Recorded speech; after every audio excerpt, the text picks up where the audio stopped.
Kita pagi ini bahas tentang wasir.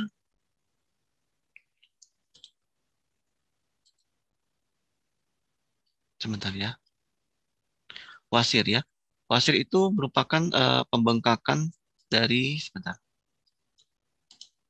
Merupakan penyakit pada daerah anorektal. Anorektal itu artinya daerah yang terdapat pada anus dan rektum ya. Lubang ini namanya anus, rektum ini di dalam sini ini namanya rektum.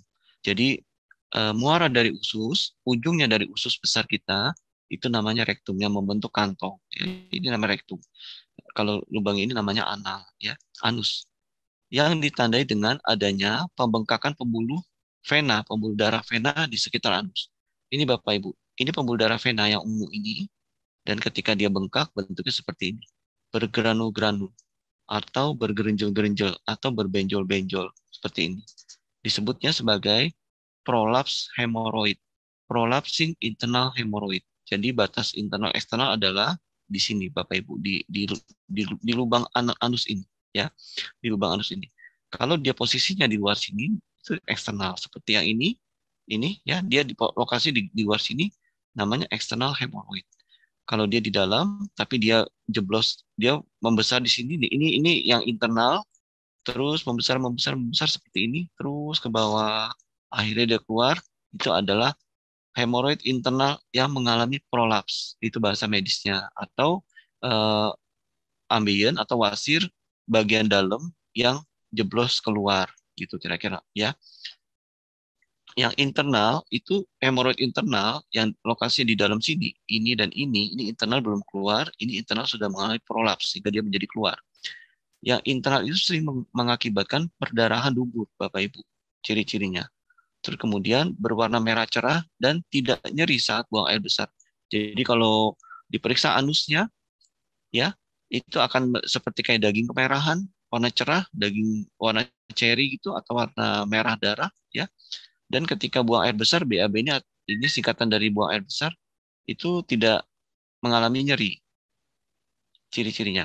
Kalau ciri-cirinya eksternal, dia eksternal, ini penampang dubur kita. Kalau eksternal, umumnya disertai rasa sakit dan bengkak di daerah anus. Jadi, posisinya di daerah anus, kalau ini di daerah dalam, tapi kalau dia prolaps, dia akan keluar, dia akan nongol keluar. Kalau ini memang sudah timbulnya di luar, kemudian yang eksternal ini dia nyeri sekali. Gejalanya, kita mulai dengan gejalanya ya. Untuk yang internal kita bahas dulu. Ini hemoroid internal. Ini gampang penampang, dipotong ya. Kalau tubuh kita dipotong dari atas ke bawah, dipotong begini ya. Ini anus kita, Bapak Ibu. Ini rektum. Di atas ini usus besar. Muara dari usus besar disebut rektum. Ini namanya rektum. Nah, ini pembuluh darah vena. Kalau dia bengkak, melebar, bengkak ini disebut sebagai hemoroid internal. Gejalanya apa? Pertama, perdarahan rektum. Ini rektum. Ada perdarahan saat buang air besar tanpa disertai nyeri. Jadi, kalau BAB, buang air besar itu berdarah, maksudnya apa? Berdarahnya contohnya. Berdarah itu bisa netes, netes, bisa juga keluar kotoran dulu, kemudian disusul dengan tetesan darah sedikit-sedikit. Atau BAB, begitu dilihat di kotorannya itu ada darah, tapi tidak ada darah yang netes. Jadi di kotorannya ada beberapa darah. Itu kita curiga suatu hemoroid internal. Berikutnya adalah darah bisa menutupi kotoran atau tinja, disebut sebagai hematoskesia. Jadi kalau Bapak Ibu eh, BAB atau pasiennya BAB, kemudian di kotoran itu ada darah-darah, bintik-bintik darah, atau ada darah menyelimut, sebagian menyeliput tidak sebagian dari kotoran itu disebut sebagai hematoskesia. Ini istilah medis ya, gitu. Sehingga udah tahu ya, oh hematoskesia itu adalah kotoran yang sebagian terdapat ditutupi oleh darah. Ada di kemudian ciri-cirinya lagi, hemoroid internal saat membersihkan anus selesai BAB bagi yang menggunakan tisu yang tidak menggunakan air, di tisu itu ada darah ya, atau menetes saat buang air besar. Berikutnya lagi ciri-ciri kalau punya hemoroid internal yaitu di dubur kita, kalau kita lagi eh, mencuci dubur dengan sabun dan air, saat kita cuci ya, itu seperti kayak ada yang licin-licin.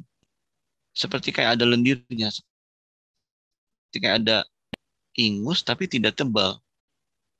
Seperti ada lendir tapi dia tipis, ya. Lendirnya itu dia melapisi atau dia menempel di bagian luar dari anus ini.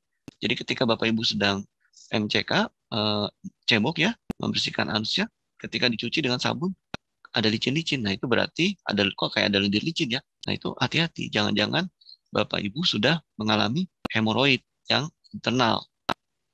Berikutnya ciri-cirinya ada mesi perianal, massa perianal. Massa itu suatu benjolan di perianal. Massa perianal ini merupakan prolaps dari pembuluh darahnya. Ini belum prolaps ya. Jadi dia keluar, kalau prolaps tuh dia udah sampai ke sini. Ini cincin dari anus, dia melewati cincin anus ini sampai ke bagian luar itu disebut sebagai prolaps. Berikutnya ciri-cirinya hemoroid internal itu gatal Bapak Ibu. Jadi kalau di sekitar dubur ya, ini anus. Di daerah sini tapi di luarnya ya. Daerah sini nih Bapak Ibu, sini dan sini itu gatal ya. Nah, itu ciri-ciri dari hemoroid internal. Bila terjadi nekrotik, dia menjadi kebiruan, akan nyeri sekali, baru nyeri sekali. Umumnya tidak nyeri. Berikutnya adalah hemoroid eksternal. Ciri-cirinya hemoroid eksternal itu rasa nyeri di sekitar anus. Ini hemoroid eksternal. Nah, ini seperti gambar di awal tadi ya. Ini pembuluh vena kita. Ini hemoroid yang masih di internal. Ini hemoroid internal yang dia terus turun sampai dia jeblos sampai keluar. Nah, ini adalah hemoroid internal yang mengalami prolaps. Gejala hemoroid eksternal berikutnya adalah gatal di daerah dubur. Ada benjolan di dekat dubur. Ini dubur kita, ini ada benjolan. Benjolannya lokasi di sini. Beda.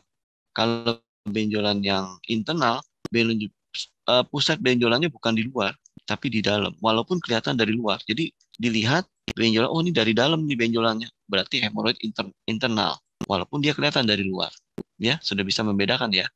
Tapi kalau ada benjolan di dubur, lihat akar tumbuhnya. Oh, ternyata dia tumbuhnya di sekitar anus. Oh, berarti hemoroid eksternal. Kemudian yang eksternal ini beda dengan yang internal. Yang internal orang masih bisa aktivitas seperti biasa. Yang eksternal tidak nyaman saat melakukan aktivitas normal harian. Duduk sakit, mengendari motor apalagi karena ada getarannya, mengendari bajai ya, bajai yang zaman dulu ya, getarannya. Pokoknya duduk yang ada getaran itu nggak enak. Kalau makin besar, duduk berlama-lama mengemudi mobil sakit, nggak nyaman. Itu berarti hemoroid eksternal. Ciri berikutnya adalah munculnya daging atau kulit lebih yang menggantung keluar dari anus. Ya, ini menggantung keluar dari anus. Seperti ini nih. Ya.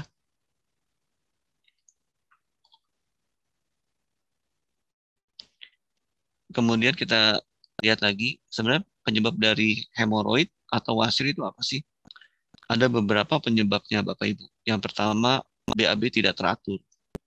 BAB tidak teratur itu bisa kurang jumlahnya atau kurang frekuensinya. Bisa juga BAB tidak teratur itu justru kebanyakan BAB-nya. Itu pada orang-orang yang diare. Bolak-balik ke kamar mandi, bolak-balik ke kamar mandi. Sehari bisa 10 kali, bisa 10 kali lebih, atau di atas 4 kali per hari. Ya, BAB tidak teratur. Baru makan sedikit, pengennya buang air besar. Sehari bisa 4 kali, bisa 5 kali ya, atau lebih. Itu bisa menyebabkan diare. Kenapa? Karena bolak-balik ngeden kan, atau bolak-balik dia uh, mengalami tekanan ketika kita mengeluarkan kotoran. Berikutnya adalah kurang olahraga. Kenapa? Orang yang kurang olahraga tentunya banyak duduk. Banyak duduk itu statis, ya. Tekanan pada dubur itu berlangsung berjam-jam selama 1 hari dan berlangsung setiap hari. Berjam-jam, berhari-hari, setiap bulan, berbulan-bulan seperti itu kira-kira, ya. Sehingga disarankan olahraga karena kalau kita olahraga waktunya kan dipakai buat olahraga ya. Berikutnya, kalau kita cukup olahraga, pembuluh darah kita ini jadi lebih elastis. Kemudian otot-otot kita menjadi kuat sehingga pembuluh darah kita tidak mudah kendur, tidak mudah mengalami wasir, tidak mudah mengalami ambeien.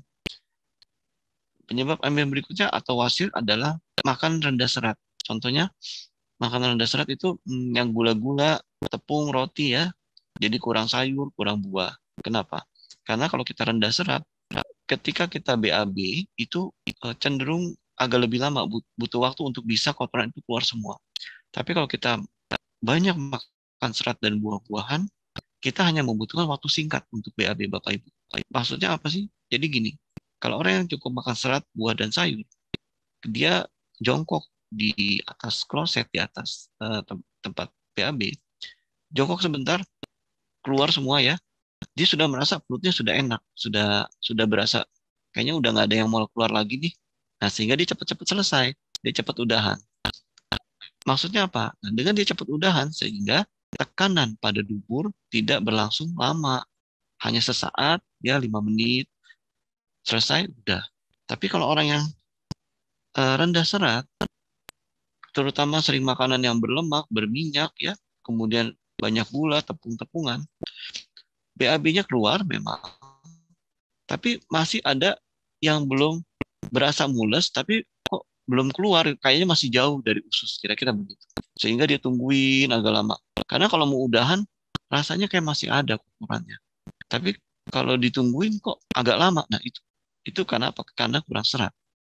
Jadi rendah serat, kurang serat-serat buah dan sayuran, eh, tidak makan gandum, makanya bubur atau makannya nasi-nasi lunak ya, itu bisa mencetuskan ambien atau wasir. Itu tadi karena BAB-nya dia membutuhkan waktu lebih lama, jongkoknya lebih lama, duduknya lebih lama. Sehingga tekanan yang dialami oleh dubur berlangsung lama. Akhirnya apa? Mencetuskan suatu ambien atau hemoroid.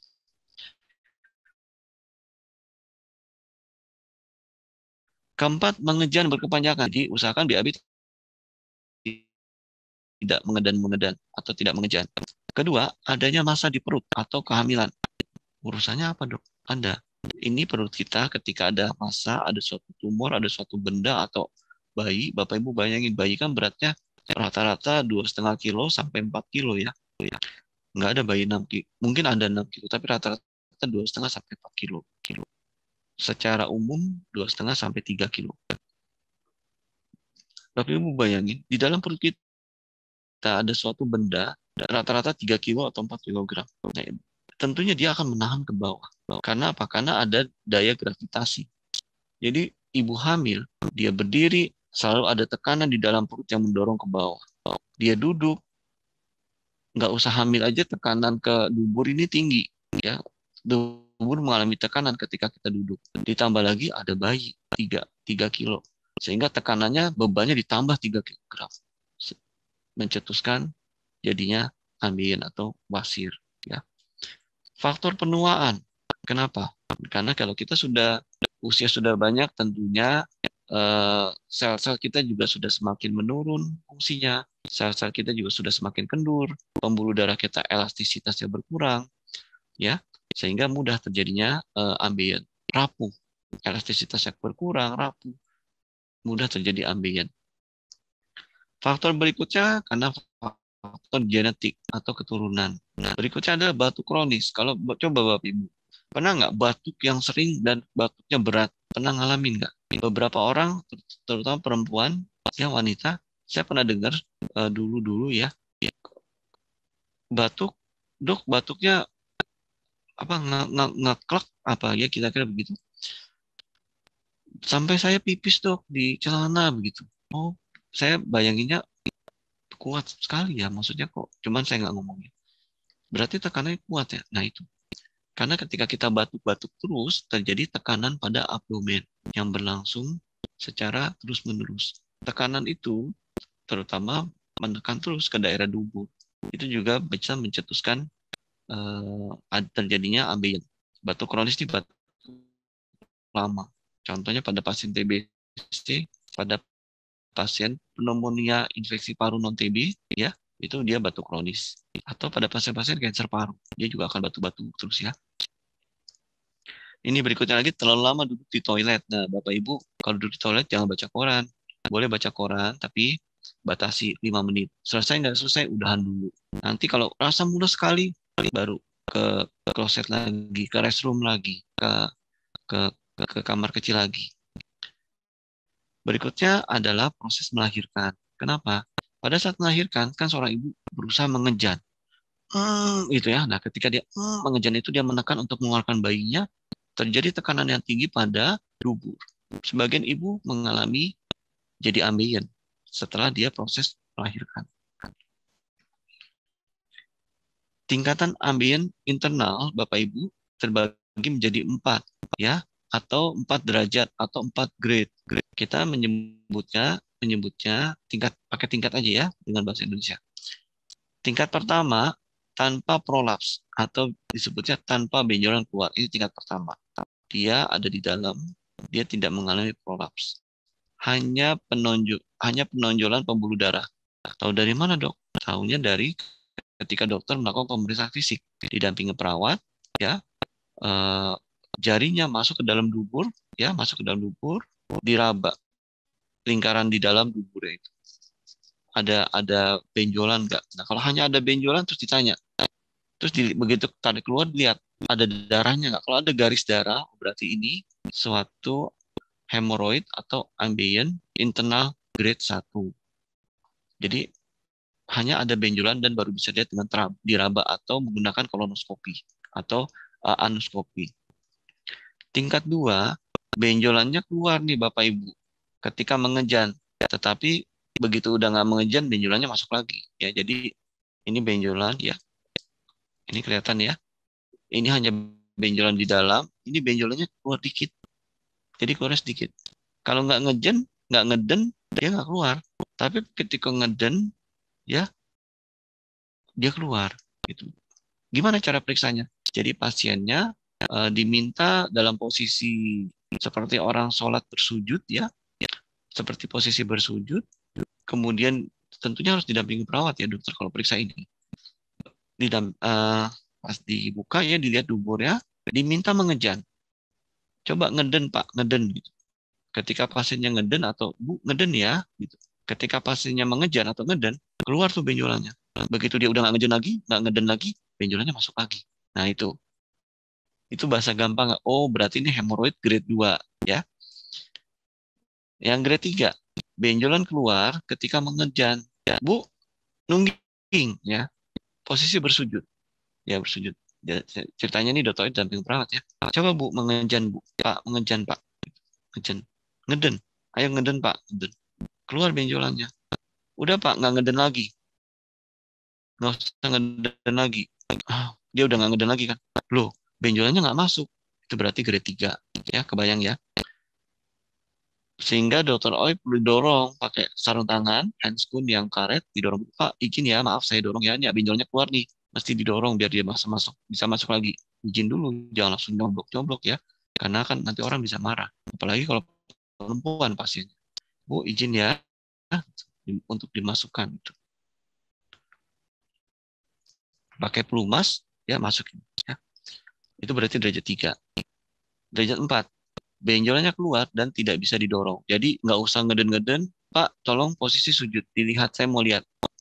Dia nungging ini bapaknya atau ibu tersebut. Kelihatan. Begitu baru dibuka celananya, ada benjolan. Dilihat sedikit, ujung benjolannya.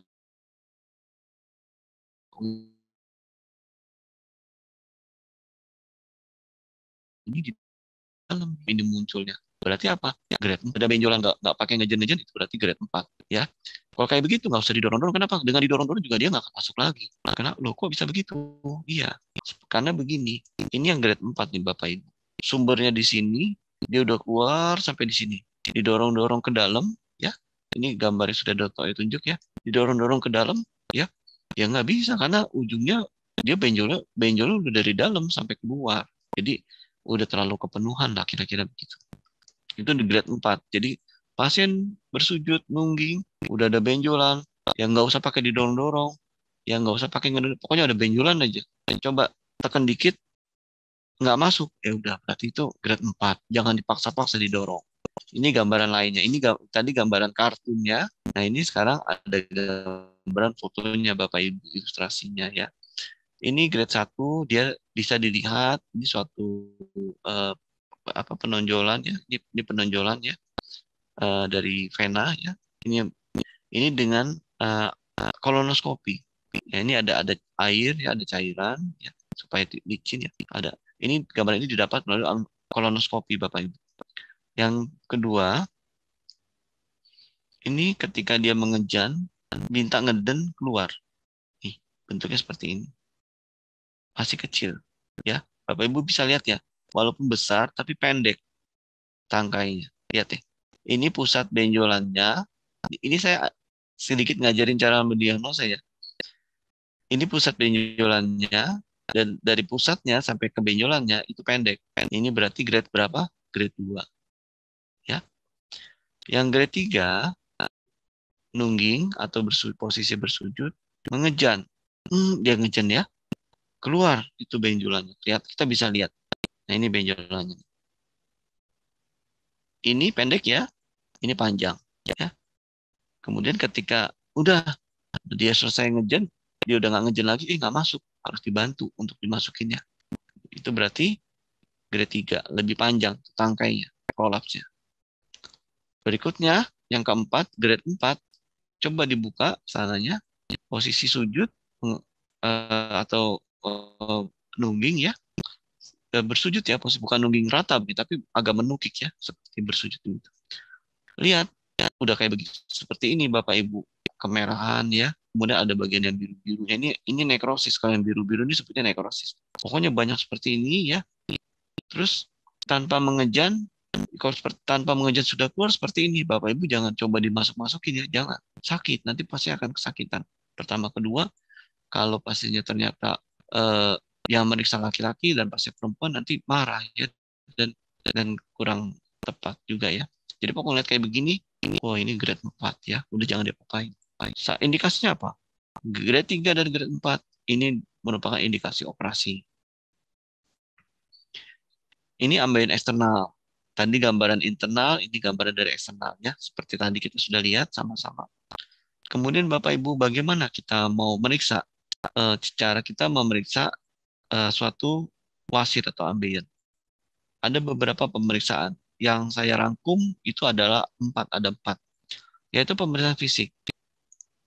Pada pemeriksaan fisik ditemukan tonjolan lunak pada anus, yaitu pada hemoroid yang eksterna. Jadi hemoroid eksterna, kita lihat ada tonjolan, kita raba, kita tekan sedikit. Oh dia lunak ya. Itu berarti hemoroid eksterna. Dan juga pada hemoroid internal yang mengalami prolaps, yaitu hemoroid internal yang jeblos keluar. Hemoroid yang mengalami trombosis, warna tonjolan terlihat ungu, kebiruan. Tampak tegang, ketika ini benjolan kita pegang tuh tegang, kenceng ya. Dia nggak lembek, tapi kok kenceng ya gitu. Dan ukuran garis tengah diameter biasanya beberapa mili, sekitar 4 mili atau ya 4 mili gitu ya. Atau 4 mili, 7 mili, atau sampai dengan 1 cm sampai 2 cm. Itu berarti warna kebiruan, diameternya sekitar 4 mili, 7 mili, 8 mili, atau 1 sampai 2 cm itu diameternya ya. Itu berarti hemoroid yang mengalami trombosis. Yang mengalami apa ya? Udah nggak jalan aliran darahnya. Ada darah beku, kira-kira begitu. Yang kedua, dilakukan pemeriksaan itu palpasi. Palpasi itu namanya, itu bahasa medis Bapak Ibu. Palpasi itu diraba. Dilakukan rectal touche. Rectal touche itu tangan kita pakai sarung tangan diberikan pelumas gel, kemudian masuk ke dalam, raba di dalam ya. Oh ini ada benjolan ya. Oh ini benjolan apa ini? Nah itu baru kita bisa menentukan. Oh ini hemoroid internal grade 1 begitu ya. Dilakukan itu namanya pemeriksaan palpasi. Dilakukan oleh dokter untuk menentukan lokasi, ukurannya, dan apakah ada perdarahan atau tidak. Jadi colok dubur. Jadi kalau Bapak Ibu pernah lihat dokter periksa nyolok pantat pasien dengan sarung tangan, itu ada maksudnya. Dia mau tahu kira-kira diameter berapa, tonjolannya sebesar apa, begitu. Ya, kemudian ada darah apa enggak? Dia cabang ketika dicabut dia ada darah enggak. Yang ketiga dengan anuskopi. Ini alat anuskopi Bapak Ibu.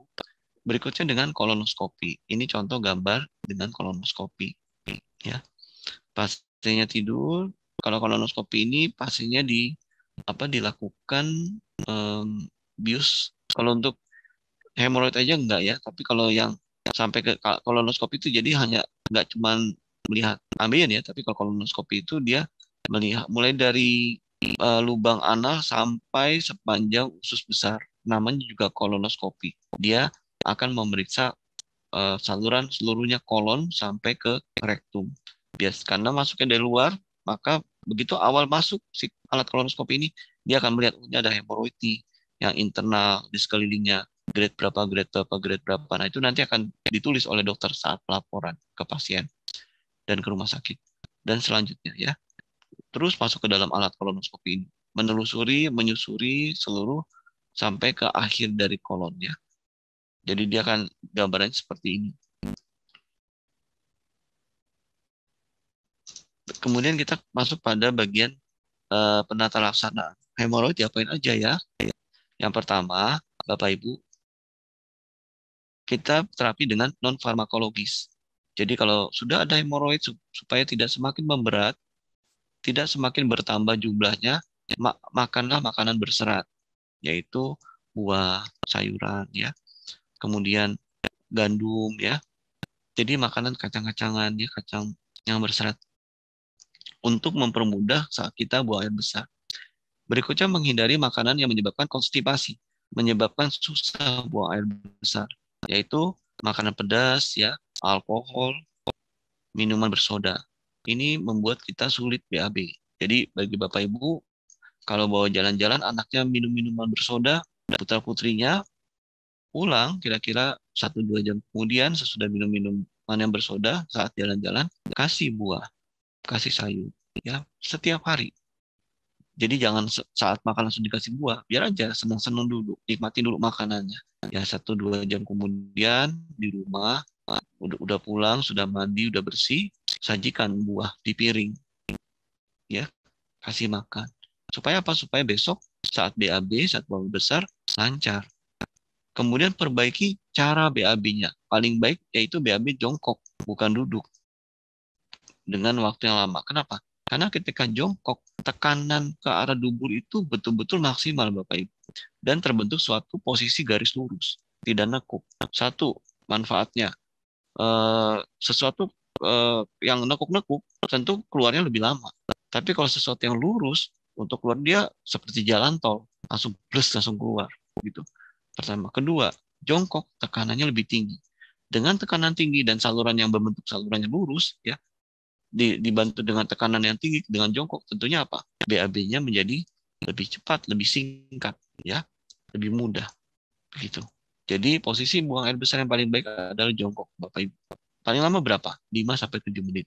Sesudah itu udah dulu bersih-bersih dulu. Kalau masih rasanya masih kurang bersih, perutnya kayak masih ada, nanti begitu mulai sekali baru diulang lagi, ya. Kita lanjut ke terapi farmakologis. Terapi farmakologis apa aja Bapak Ibu buat pasien-pasien yang mengalami hemoroid atau wasir, yaitu obat pelunak BAB. Contohnya apa? Pasti Bapak Ibu ingat ya. Obat pelunak BAB, saya sebutin aja ya namanya ya. Yang saya ingat ya, pasti banyak banyak banyak sekali produknya. Yaitu Microlax, ingat nggak? Yang gel, ya, Dulcolax, ya, yang seperti minyak-minyak itu ya, yang Dulcolax gel ya, yang ada seperti alat untuk dimasukin ke dubur, dicolokin ya, gitu ya. Kemudian obat pereda keluhan, yaitu keluhan apa? Keluhan perihnya, keluhan bengkaknya, keluhan peradangannya, ya. Itu berbentuk seperti peluru, Bapak Ibu. Namanya yang di pasaran beredar ada Anusol, ada Boraginol, ya. Pasti pernah dengar. Anusol, Boraginol, ya. Pasti pernah dengar. Obat apa lagi yang diberikan? Yaitu obat penyembuh dan pencegah serangan ambeien. Contohnya apa? Yaitu Ardium, Bapak Ibu. Pasti pernah kenal juga ya, pernah dengar ya, namanya obat Ardium. Nah, kalau farmakologis, kita berikan ini. Kita berikan Microlax, kita berikan Boraginol untuk meredakan peradangannya, meredakan rasa nyerinya, meredakan rasa tidak nyaman di tubuhnya, kita berikan Anusol, Boraginol. Jadi kombinasi nih Bapak Ibu. Minumnya yaitu diberikan obat namanya Ardium. Nah, jadi Bapak Ibu, kalau misalnya dokter bawa keluarganya ambeien, udah minum Ardium. Boleh bertanya sama dokter, dok, boleh nggak keluarga saya ini diberikan Microlax? buat mempermudah BAB-nya misalnya supaya nggak keras. Nanti dokter akan bertanya, kenapa? Memang BAB-nya keras ya? Iya dok, dia nggak suka makan sayur. Ya udah, dibiasakan makan sayur, dilatih untuk menjadi suka sama sayur dan buah, sambil proses itu berjalan boleh dibantu mikrolaks. Nah, tentu eh, dokternya akan menjawab kira-kira seperti itu ya, kurang lebihnya seperti itu. Nggak mungkin dokter akan bilang, oh nggak usah, enggak ya. Karena itu akan membantu supaya fesesnya lunak dan BAB-nya licin.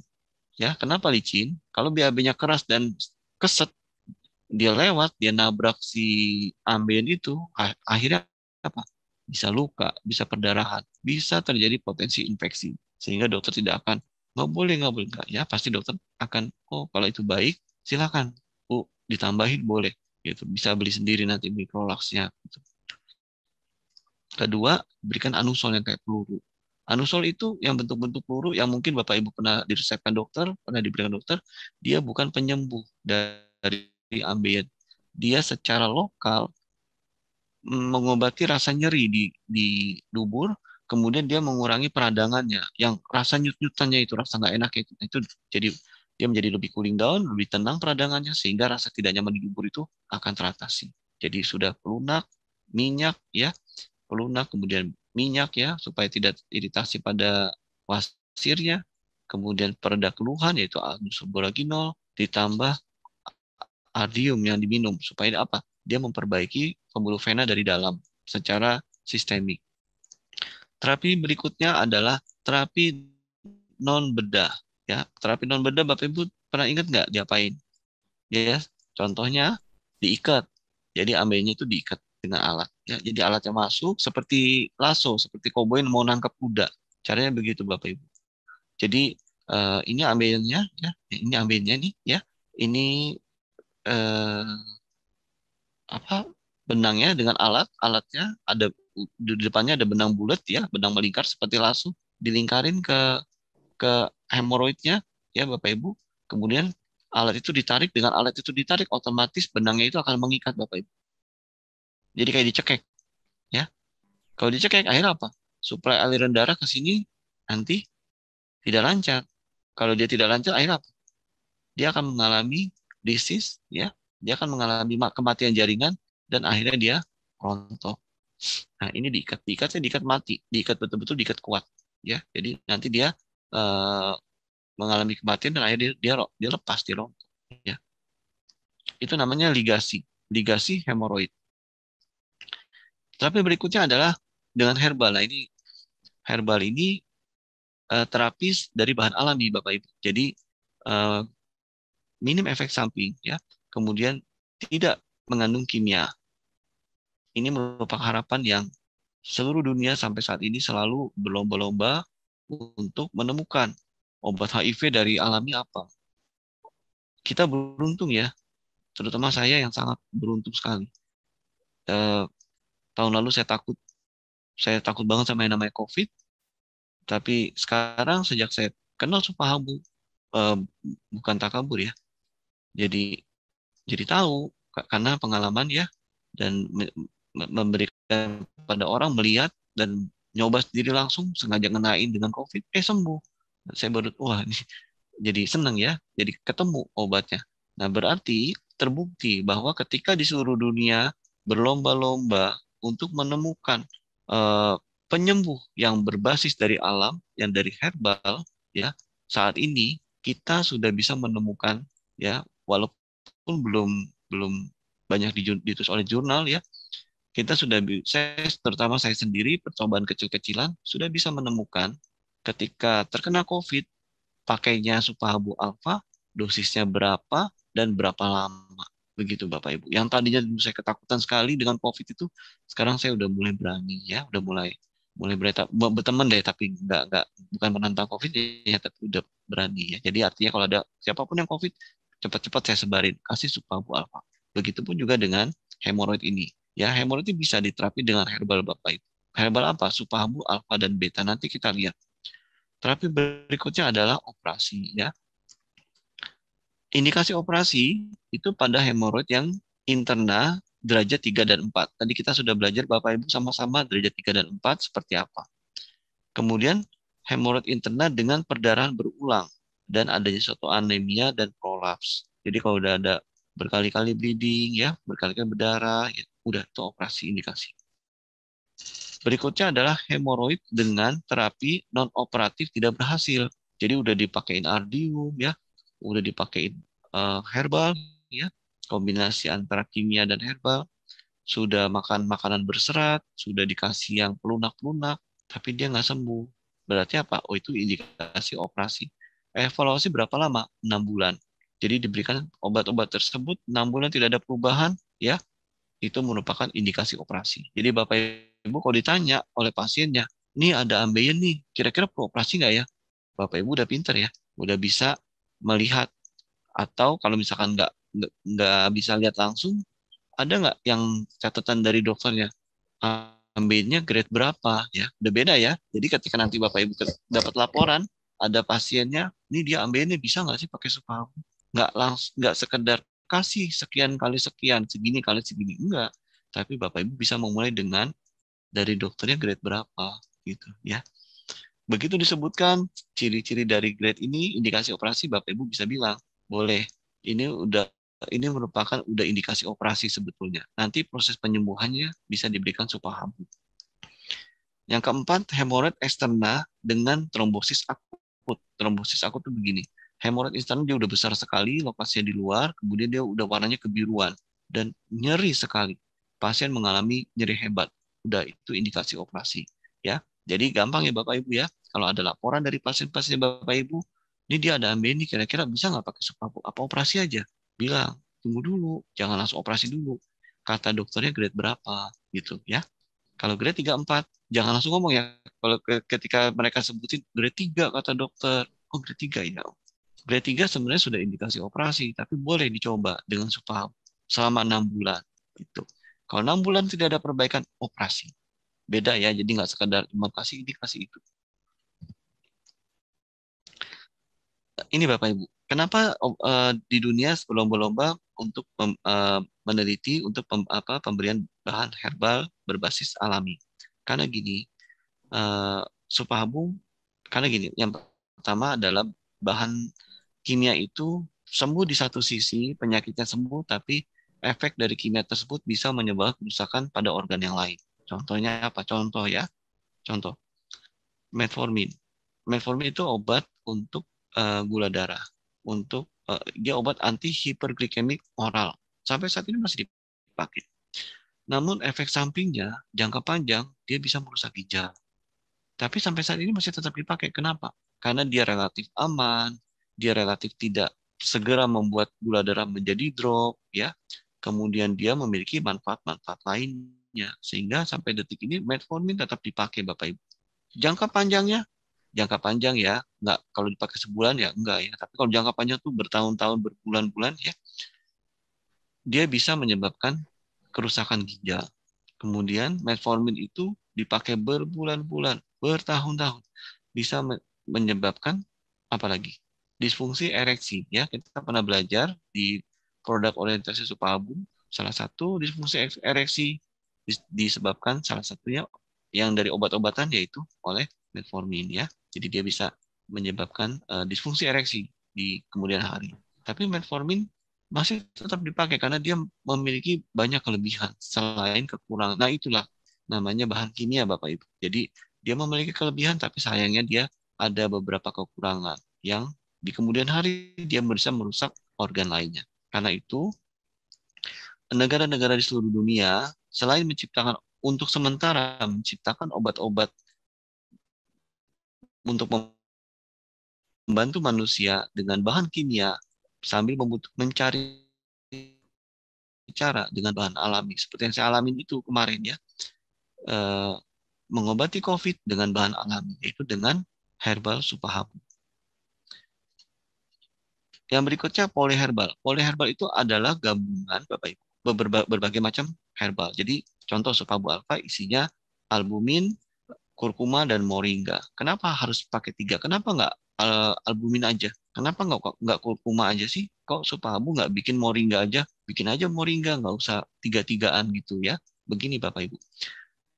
Dengan satu jenis herbal, dia akan bermanfaat pada satu penyakit. Kenapa? Karena satu jenis herbal dia memiliki beberapa manfaat. Nah, Bapak Ibu bayangin, kalau satu jenis herbal dia memiliki 5 manfaat, lantas kita kasih di dalam satu kapsul 3 herbal, masing-masing minimal ya punya 5 manfaat. Berarti herbal A 5 manfaat minimal ya. Herbal yang B 5 manfaat yaitu kurkuma. Yang C 5 manfaat. Jadi dalam satu kapsul ada 15 manfaat. Maksudnya apa? Maksudnya begini.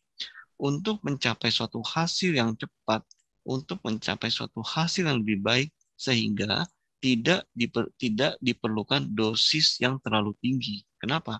Karena ini 5 manfaat. Dia 5 manfaat, dia 5 manfaat.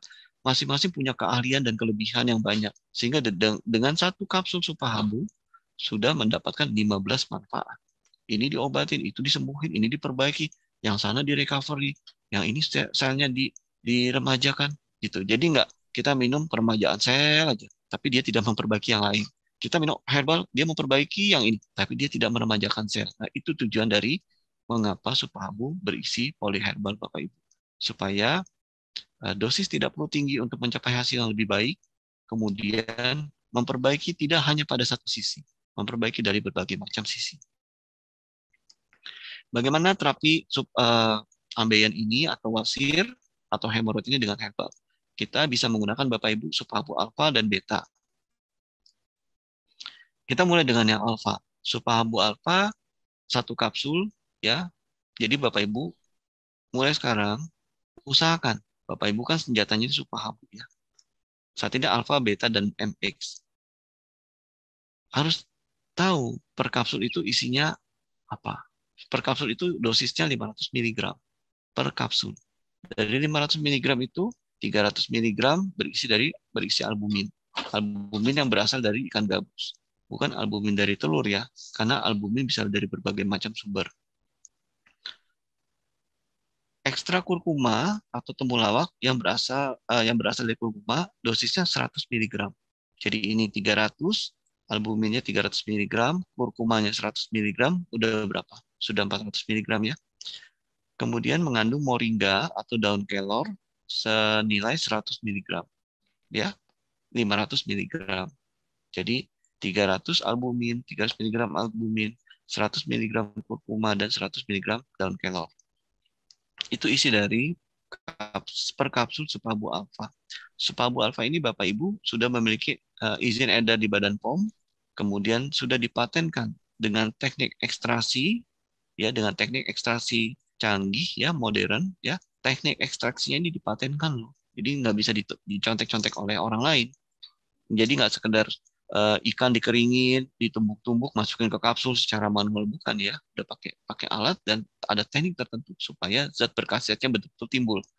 Dan faktor alerginya itu sudah dikurangi. Kemudian sebagian besar 80% itu diserap oleh tubuh. Jadi tidak sebagian besar kebuang, tapi diserap. Sehingga apa? Manfaat yang bisa diambil itu tinggi dari per kapsulnya supahabu alfa maupun beta maupun MX. Kemudian Bapak Ibu, ya, supahabu alfa ini juga halal. Jadi kapsulnya bukan berasal dari gelatin. Dari gelatin kan di negara-negara maju sebagian menggunakan kapsulnya itu gelatin dari tulang hewan babi ya kalau tidak salah ya. Tulang atau kulit babi begitu ya. Saya lupa ya. Dari kolagennya. Jadi dari kolagennya babi ya diciptakan gelatin cangkangnya kapsul. Nah, supahabu ini dari bahan alami Bapak Ibu, dari tumbuhan ya. Jadi kapsulnya ini halal dan ini sudah diperiksa oleh Badan POM.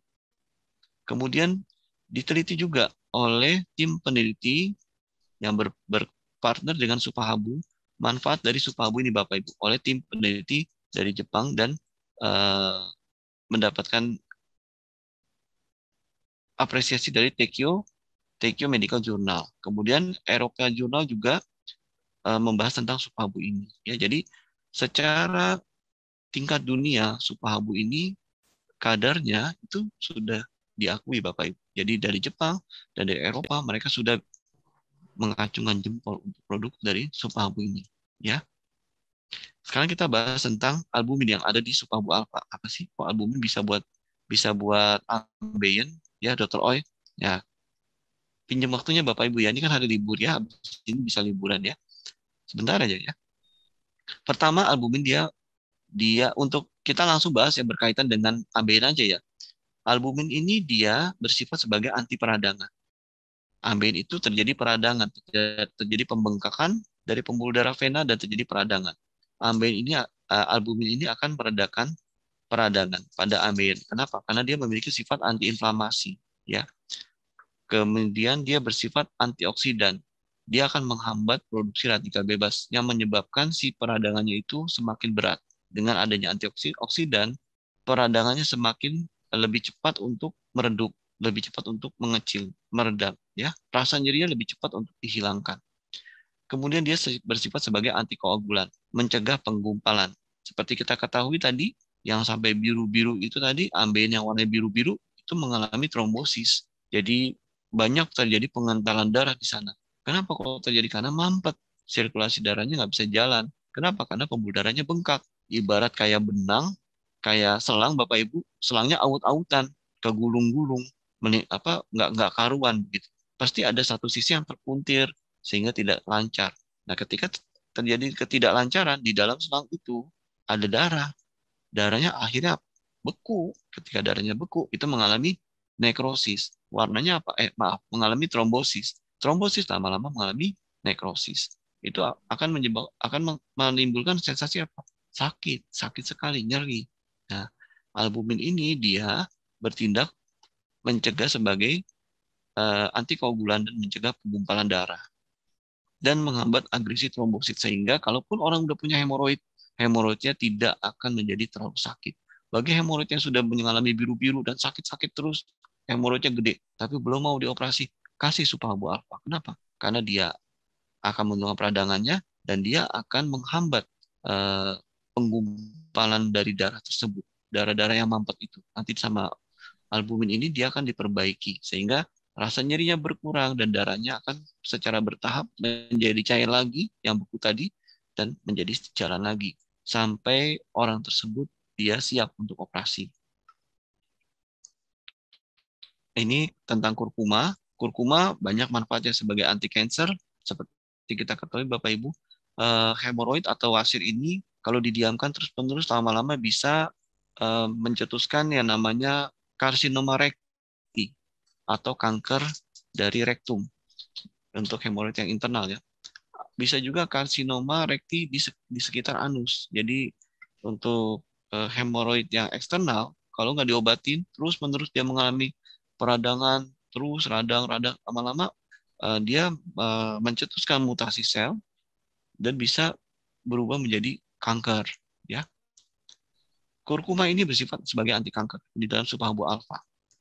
Kemudian dia mengobati infeksi, bakteri dari jamur, dan sebagai antiinflamasi juga, seperti albumin tadi. Nah, Bapak Ibu bayangin, albumin dan sebagai anti peradangan, kurkuma di dalam alfa sebagai anti peradangan juga. Ya. Berikutnya adalah daun kelor atau moringa.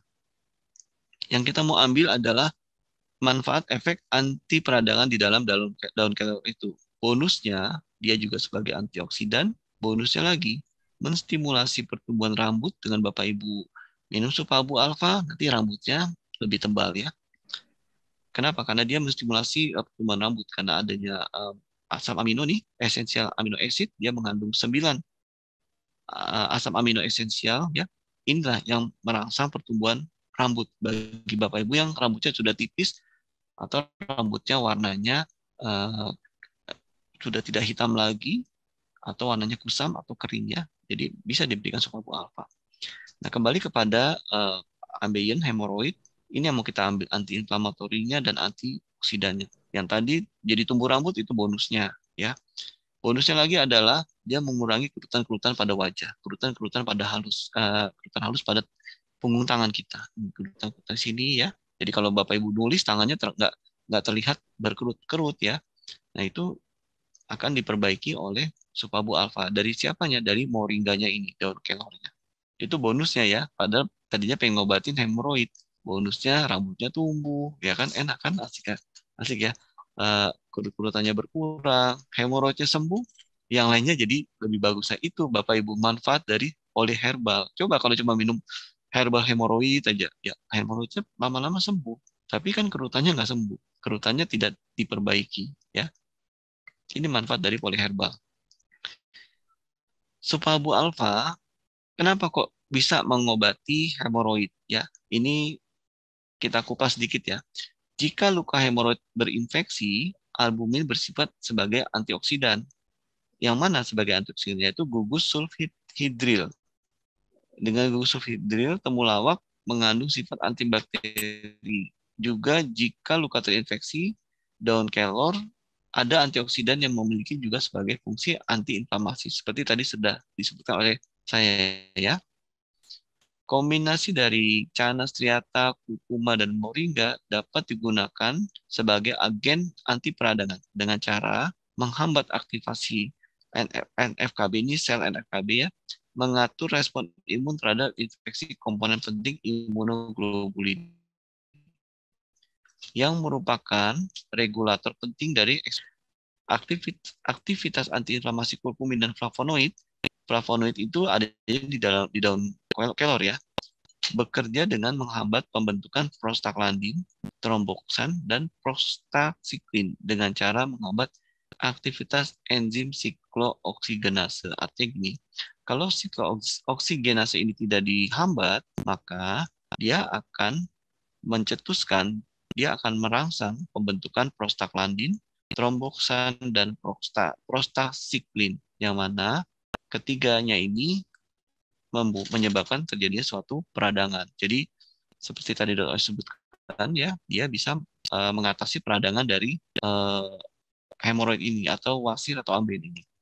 Bapak Ibu, ini gambaran dari Supabu alfa tadi yang di depan. Ini jurnal-jurnal yang berkaitan dengan manfaat dari Supabu alfa ya. Ini sudah di jurnalnya di jurnal internasional di Bapak Ibu ya, jurnal bergengsi ya.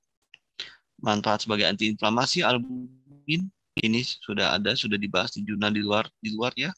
Kemudian dia bisa mengikat dan mengangkut beberapa zat dan hormon, juga sudah dikeluarkan oleh jurnal ya, jurnal oleh Puspendra ini sebagai antioksidan kuat ya, untuk supaya kita tidak cepat tua. Sebenarnya cepat tua itu Bapak Ibu, tolong ukurnya jangan hanya melihat muka ya. Mukanya muda, tapi kalau pembuluh darahnya tua ya ambien-ambien juga. Dengan kita makan Supabu alfa ya, yang dibuat awet muda bukan cuma mukanya tapi pembuluh darahnya.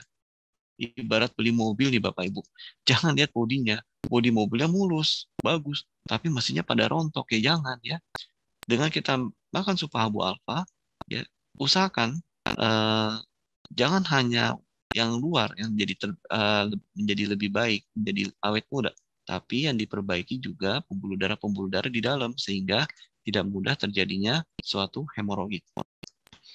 Berikutnya, bagaimana Supabu beta bisa dipakai pada ambeien atau wasir ya. Pertama Bapak Ibu harus menguasai dulu Supabu beta ini isinya apa sebelum Bapak Ibu menggunakan beta. Pertama, kandungannya. Satu kapsul Supabu beta dia dosisnya memiliki dosis 500 mg. Dari 500 mg ini mengandung dua zat aktif, yaitu yang pertama albumin, kadarnya 250 mg. Berikutnya adalah gamat emas, ya, atau disebut sebagai Stricopus variegatus. Kadarnya juga 250 mg. 250 albumin dari ikan gabus, 250 mg ekstrak dari gamat emas. Itu terdapat pada satu kapsul Supabu beta. Supabu beta ini juga sudah memiliki izin edar POM ya, sama seperti yang alfa tadi ya, memiliki paten ekstraksi dengan teknologi modern ya, dan juga Bapak Ibu kapsulnya ini halal ya. Seluruh produk-produk Supabu kapsulnya sudah halal, sudah diperiksa ya, dan memenuhi persyaratan ini nomor izinnya ya. Jadi nggak sekedar halal-halal aja ya, dan sudah juga mendapatkan sertifikasi halal dari Badan MUI ya. Ini Supabu beta. Kenapa kok beta bisa kita pakai untuk ambeien Bapak Ibu atau untuk pasir? Jadi begini, albumin di ikan gabus kan dia mempercepat proses penyembuhan luka. yaitu dengan adanya sistin dan asam amino. Berikutnya itu albuminnya. Berikutnya gammat emasnya atau tripang emas itu mengandung kolagen yang bisa menyembuhkan jaringan di bagian tubuh yang luka. Jadi kalau AB-nya luka, ya itu akan cepat terjadi perapatan dari merapat lukanya ya dengan adanya asam amino dan albumin. Ya, efek sangat signifikan jika konsumsinya albumin dari ikan gabus. Jadi tripang emas ini efeknya akan lebih maksimal kalau dia digabung dengan albumin yang berasal dari ikan gabus. Karena itulah diciptakan supabu beta. Jadi kenapa tripang emas kok nggak dipasangin dengan albumin yang dari telur? Gitu. Kenapa nggak dipasangin dengan albumin yang dari telur telur ayam atau telur bebek atau telur angsa ya misalnya ya, tapi dari albumin dari ikan gabus karena sudah diteliti hasilnya paling bagus kalau tripang emas ini dikombinasi dengan albumin dari ikan gabus yang ikan gabus. Nah ini Bapak Ibu, ini lebih lengkapnya dari tim peneliti Supahabu ya. Dari tim peneliti Supahabu disebutkan bahwa penyembuhan luka berhubungan dengan fenomena regenerasi jaringan yang terdiri dari 4 fase, yaitu fase inflamasi, fase migrasi, ini fase inflamasi, fase migrasi, fase proliferasi, dan fase remodeling. Ya, fase migrasi ini di sini pada saat bleedingnya. Fase inflamasi kurang lebih 1 hari, 24 jam pertama sampai hari ketiga yaitu 72 jam, 1-3 hari. Salah satu aktivitas seluler tersebut ada pergerakan neutrofil ke pembuluh darah menuju luka yang meningkat pada hari pertama sampai hari kedua dan menurun pada hari ketiga. Salah satu efek seluler dari rembesan cairan di pembuluh darah menyebabkan odem, yaitu pembengkakan, bahkan infeksi. Supabu alfa dan beta memiliki kandungan yang berperan penting untuk mempercepat proses penyembuhan luka, yaitu apa? Protein. Proteinnya dari mana? Yaitu dari albumin. Kemudian mineral, zinc. Zinc ini ada di supabu beta, Bapak Ibu, di gamatnya. Fe, besi juga terdapat pada supabu beta, pada gamat. Dan asam lemak. Jadi, supabu alfa dan beta ini, mereka dua-duanya ini, dia berperan penting dalam memperbaiki hemoroid. Senyawa yang penting bagi sintesis atau pembentukan jaringan, ya, yaitu protein, albumin, mineral itu zinc, tembaga, kaprom, dan besi, ya, ferritin, serta asam lemak tak jenuh, ferri ya. Protein, albumin, zinc, kuprum atau tembaga, ferri ya, Fe, dan asam lemak berperan penting untuk mempercepat proses penyembuhan luka sebagai antiinflamasi dan mempercepat proliferasi. Proliferasi itu pertumbuhan jaringan. Albumin merupakan protein darah yang mampu mengikat zinc dan berfungsi sebagai alat angkut utama dalam darah. Jadi kalau kita pakai minum albumin dan dari alfa maupun beta, terutama beta ya, kan dia ada albumin dan gamat ya, langsung tuh ketemu albumin dengan zinc ya. Di mana zinc merupakan mineral mineral mikro yang penting dalam proses biologis tubuh. Zinc ini juga berperan dalam proses proliferasi sel, yaitu kemudian proses epitelisasi, pengikatan jaringan ya, dan kekuatan kolagen dipadatin. Jadi proliferasi itu pertumbuhannya, kemudian mengikat dan dia dipadatkan.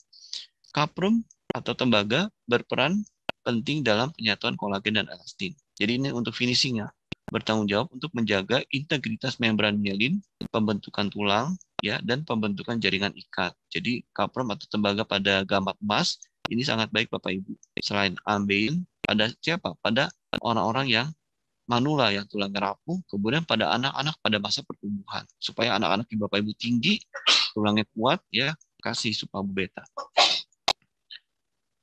Fe atau zat besi berperan dalam pengiriman oksigen serta pembentukan kolagen. Kekurangan besi dan zinc akan mengakibatkan sirkulasi darah ke jaringan berkurang. Karena itu, kalau kita ada luka, kita perlu suplementasi beta. Kenapa? Karena beta itu ya dia mengandung tembaga dan Fe ya. Kalau kurang Fe dan zinc ya, akan mengakibatkan sirkulasi darah ke jaringan berkurang. Berikutnya, senyawa penting pada proses sintesis yaitu asam lemak tak jenuh yang terdapat pada ikan haruan berfungsi sebagai antiinflamasi dan meregulasi sintesis prostaglandin yang berperan sebagai vasodilator atau memperlebar pembuluh darah sehingga mengatur masuknya aktivitas dari neutrofil pada proses peradangan dan menginduksi itu menunjang proses penyembuhan luka. Sekian Bapak Ibu, terima kasih.